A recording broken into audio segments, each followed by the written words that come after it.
को आजमाया है तो ये अंदाज आया। तुम में भी मैं हूँ शुद्ध प्लस पान मसाला। जब पशुओं को मिलेगा प्यार और मिल्को मोर पशु आहार तो दूध बहेगा, मुनाफा बढ़ेगा। मिल्को मोर पशु आहार। नमस्कार, आप देख रहे हैं लोकमंच न्यूज और मैं आपके साथ प्रियंका राजपूत। बात करेंगे उन्नाव की। कड़ाके की ठंड में घुट घुट कर मवेशियों के मरने की खबर सामने आई। योगी सरकार और नेताओं को अब परवाह होते हुए नहीं देखा जा रहा। तो वहीं बता दें कि विधानसभा चुनावों में जनसंपर्क के दौरान बीजेपी नेताओं सहित सभी दलों को किसानों के क्रोध का शिकार होना पड़ रहा है। कड़ाके की ठंड में रात दिन किसान खेतों में खड़े रहकर भी अपनी फसल को बचाने में असफल हैं। योगी सरकार में गौशाला और उसमें कैद होने वाले मात्र कागजों पर सिमट कर रह चुकी है। बता दें कि कैद किए गए मवेशियों में सैकड़ों की संख्या में मौत हो चुकी है तो कुछ अंतिम सांसें गिन रहे हैं। बता दें कि देखिए हमारी ये भानु सिंह चंदेल की एक्सक्लूसिव रिपोर्ट। उत्तर प्रदेश के मुखिया योगी आदित्यनाथ ने गौरक्षा यानी कि गौशालाओं को ला करके मवेशी गौवंशों की सुरक्षा को लेकर के बड़ा काम किया था, लेकिन जैसे जैसे समय बीतता जा रहा है वैसे वैसे गौवंशों की दर्दनाक हालतें देखने को आए दिन मिल रही हैं। गौशालाओं में हम बात कहें तो करोड़ों रुपए खर्च करने के बाद भी आखिर क्यों दुर्दशा नहीं सुधर रही गौशालाओं की। अब विधानसभा चुनाव सर पे आ खड़ा हुआ है। अब जब प्रत्याशी वोट मांगने जाते हैं तो सबसे बड़ी समस्या या उनको सामना करना पड़ रहा है जनता के प्रकोप, किसान के प्रकोप का, कि मवेशी, आवारा मवेशी इस तरह से किसानों का जीना दूभर किए फसल का सत्यानाश कर रहे हैं। उसको लेकर किसान काफी आक्रोशित और परेशान है। उसी को लेकर के उन्नाव इस समय हम मौजूद कहाँ पे हैं, उन्नाव सदर विधानसभा 165, जहाँ के भाजपा विधायक पंकज गुप्ता हैं। जनसंपर्क के दौरान काफी समस्याएं आई और बीच में कहा यह भी जा रहा था कि एरा भदियार में जन चौपाल के दौरान कार्यक्रम दौरान उनको एक किसान ने थप्पड़ भी मारा था और बताया यह भी जा रहा है कि इसलिए शायद वो किसान आवारा मवेशियों को लेकर के कुछ समस्याओं लेकर परेशान था। उसके बाद ने पंकज गुप्ता ने एक मुहिम चलाई कि जितने भी क्षेत्र में आवारा मवेशी अन्ना घूम रहे हैं उनको तत्काल कैद करके एक स्थान पर सुरक्षित किया जाए। अब हम उसी स्थान पर मौजूद हैं जो कि लगभग बताया जाता है कि 50 से 60 बीघे का ये फार्म हाउस है। यहाँ पर कम से कम नहीं, मेरी संख्या नहीं है कि मैं गिन सकूं इन मवेशियों को, यहाँ के कितने हालात में गौवंशों को यहाँ पर रखा गया है।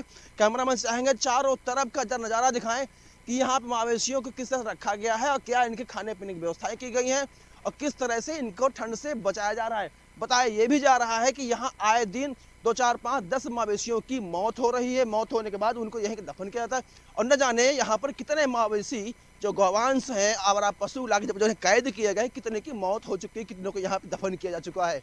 लेकिन सबसे बड़ी बात यह खड़ी हो रही है, ये सिर्फ मवेशी, अगर गौशालाओं को लाया गया है, करोड़ों रुपये उसमें सरकार ने खर्च किए हैं, तो इतने सारे मवेशी जो अन्ना क्षेत्र से पकड़ कर यहाँ लाए गए हैं, ये कहाँ से लाए गए, कैसे आए? इसका मतलब या फिर जो गौशालाएं अस्थायी गौशाला जो बनाई गई हैं ग्रामीण क्षेत्रों में या नगर पंचायतों में, या तो वहाँ पर मवेशी नहीं है, सिर्फ कागजों पर दिखाया जा रहा है और उनके चारे को इनके अधिकारी कर्मचारी डकार रहे हैं जो पैसा उनका आ रहा है।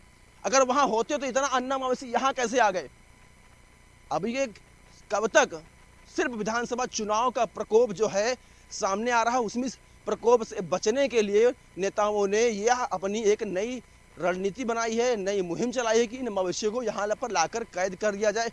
और आपको ये भी बता दें, ये भी बताया जा रहा है कि यहीं पास में ही, क्योंकि दही क्षेत्र में ये दही थाना भी है, दही एक इंडस्ट्रियल एरिया है जहाँ स्लॉटर हाउस को कोई कमी नहीं है, वहीं पर इनको कैद किया गया। यही कहा जा रहा है कि कई मवेशियों को यहाँ जो हष्ट पुष्ट है उनको स्लॉटर हाउसों में जाकर के कटने के लिए भी भेजा गया जा रहा है। वाकई में इन मवेशी जिस तरह से यहाँ पर कैद किया गया है इस हालत में, तो ये मवेशी कितने दिनों जिंदा रहेंगे? कड़ाके की ठंड पड़ रही, ठंड के माहौल में यह हालत इन मवेशियों की है तो आम इंसान की तो आप सोच सकते हैं क्या हालत होगी। चारों तरफ जहां तक मेरी नज़र जाती है, जहां तक नजर जा रही है, वहां तक आप देखेंगे सिर्फ मवेशी ही मवेशी दिखाई पड़े, गौवंश दिखाई पड़ रहे हैं। इसमें गाय, बछड़े और सांड दिखाई पड़ रहे हैं। इसके पहले यहाँ पर कुछ व्यवस्थाएं नहीं की थी, लेकिन जैसे मीडिया में खबरें चलना शुरू हुई उसके बाद में यहाँ पर लकड़ी व्यवस्था की गई है, अलाव की व्यवस्था भी की गई है इनके जानवरों के लिए। और आगे वहाँ पर टीन सेट डाला गया है, तिरपाल डाला गया है, चारा खाने के लिए डब्बे रखे गए हैं। लेकिन चारे की हालत यह है कि ये पूरे यहाँ एक भयंकर जंगल हुआ करता था। जब से मवेशी यहाँ कैद किए गए तब से यहाँ पर अपने भूख के आगे इन्होंने कुछ पतावर जो घास थी यहाँ के सब पूरी साफ कर चुके हैं, खा चुके हैं। वाकई में सदर विधायक पंकज गुप्ता की यह मुहिम तो कहीं तक सराहनीय थी। वाकई में सदर विधायक पंकज गुप्ता की यह मुहिम तो कहीं तक सराहनीय थी। सराहनीय तो योगी सरकार की गौशाला वाली मुहिम भी थी, लेकिन वह गौशाला लग रहा कि अब तो पाठशाला जाके बता दें कि अब बहुत क्षेत्रों में, बहुत जगहों पर ग्रामीणों ने, किसानों ने मवेशियों को, गौवंशों को पकड़ करके प्राथमिक स्कूलों में कैद कर दिया, यानी कि पाठशाला को गौशाला बना दिया है। इस तरह से आक्रोशित हुए हैं क्योंकि फसलों को वो चट कर रहे हैं, इस तरह खा रहे हैं, उस तरह किसान काफ़ी आक्रोशित है। योगी सरकार की मुहिम तो बहुत सराहनीय थी, लेकिन जैसे जैसे समय गुजरता है वैसे वैसे इस गौशाला की मुहिम को, यह चारे, मवेशियों गौवंशों के चारे को कोई कौन नेता खा रहा है, कौन अधिकारी खा रहा है, इसका कोई अता पता नहीं है।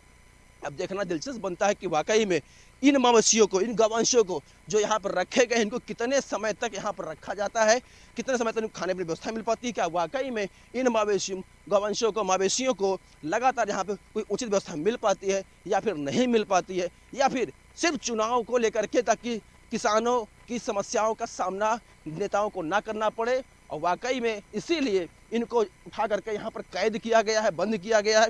और जहाँ पर मैं खड़ा हूँ, बताया जा रहा है जहाँ पर मैं खड़ा हूँ, जहाँ जहाँ मिट्टी अब खुद ही मिलेगी वहाँ पर मवेशियों को खोद के गाड़ा गया है। जो मर गए हैं उनको वहाँ पर गाड़ा गया है।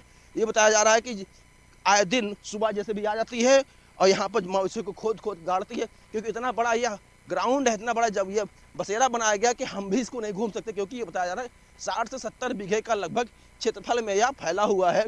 और जहाँ पर मैं अपनी बात कहूँ, मैं अपन मान तो कम से कम नहीं तो 10,000 से ऊपर गौवंशों को यहाँ पर ला कर रखा गया, वो भी 2, 4, 6 दिनों के अंदर में लाया, 10 दिन के अंदर लाया गया। ये कोई गौशाला नहीं, ये कोई 10 महीने से यहाँ नहीं है। अभी तत्काल कुछ समय से ला करके उनके यहाँ कैद किया जा रहा, और न जाने कितने गौवंशों की यहाँ पे मौत भी हो चुकी है। क्या वाकई में इस बार किसान सरकार की गौशाला से नाराज है, या वह फिर अधिकारियों से नाराज है कि सरकार ने तो व्यवस्थाएं कर रही है, लेकिन अधिकारी जो हैं वो इनका चारे का पैसा घोटाला कर रहे हैं, डकार रहे हैं। कि वाकई में या तो समय ही तय करेगा क्या देखने वाला कि 2022 के चुनाव में किसान का रुख क्या होता है। क्या वाकई में वह आक्रोशित किसान, मवेशियों के प्रकोप से परेशान, क्या वाकई में वो परिवर्तन करता है या फिर नहीं करता है। और सबसे बड़ी बात, उन्नाव जनपद की विधानसभा सदर में किस तरह किसान भाजपा के नेता को जवाब देता है, ये तो आने वाला समय ही तय करेगा। लोकमंच न्यूज के लिए कैमरा पर्सन विवेक तिवारी साथ बानू चंदेल, उन्नाव। आम आदमी पार्टी अनुज शुक्ला आर्य नगर विधानसभा प्रत्याशी कानपुर नगर को भारी मतों से विजयी बनाए।